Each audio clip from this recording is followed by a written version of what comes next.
वंचित बहुजन आघाडीचे अधिकृत उमेदवार संतोष पवार यांच्या प्रचारार्थ नीलमनगर येथील कलवल फंक्शन हॉलमध्ये झालेल्या भव्य जनसन्मान सभेला हजारो महिलांसह नागरिकांनी प्रचंड प्रतिसाद दिला.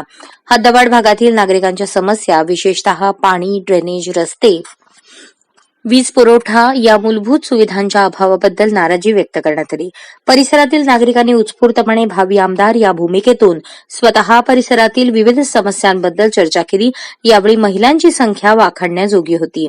परिसरातील समस्यांना कंटाळूनच हा जनसमुदाय उपस्थित असल्याचे यावेळी अनेकांनी बोलून दाखवले. निधी आणण्याच्या केवळ दाव्यांवर समाधान मानणाऱ्या नगरसेवक आणि आमदारांनी आतापर्यंत जनतेच्या तक्रारींकडे दुर्लक्ष केले असल्याचा आरोप अनेक नागरिकांनी यावेळी केला. सभेत संतोष पवार म्हणाले, प्रस्थापित राजकारण्यांच्या स्वार्थी राजकारणाला बाजूला सारण्याची वेळ आली आहे. तालुक्याच्या विकासासाठी यंदा परिवर्तन घडावे, तसेच येत्या 20 नोव्हेंबर रोजी अनुक्रमांक 12 आणि गॅस सिलेंडर या चिन्हावर बटन दाबून विजयी करण्याचे आवाहन केले. या सभेला संतोष पवार यांच्या सौभाग्यवती प्रिया संतोष पवार यांचीही उपस्थिती होती. महिलांच्या दैनंदिन जीवनातील समस्या जाणून घेऊन त्यांना आश्वासित करून सोबत राहण्याविषयीचे आवाहन त्यांनी यावेळी केले.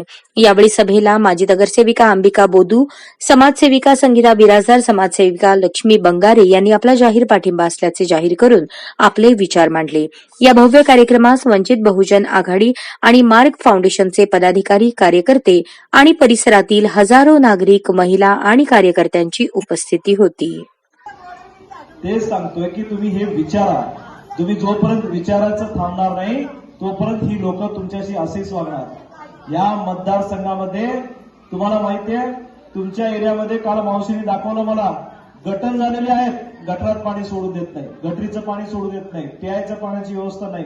डुकरं अक्षरशः तुमच्या घरात जाऊन चावतात. एका मावशीच्या घरात ते लिंगायत समाजाच्या बिचाऱ्या, त्यांच्या घरासमोरचं पाणी ती राहतात कशी मावशी, हा मला मोठा प्रश्न पडला. त्याच्यामुळं तुम्हाला हात जोडून विनंती आहे, यावेळेस सत्ता बदल झाली नाही तर सोलापूरची जनता दगड पायावर मारून घेत नाही तर डोक्यावर मारून घेईल. त्यामुळे तुमचा मतदान ह्यावेळेस चुकला नाही पाहिजे. तुमचा मत चुकलं, तुमची बस इथून बस स्टँडला जायला किती पैसे लागतात तुम्हाला?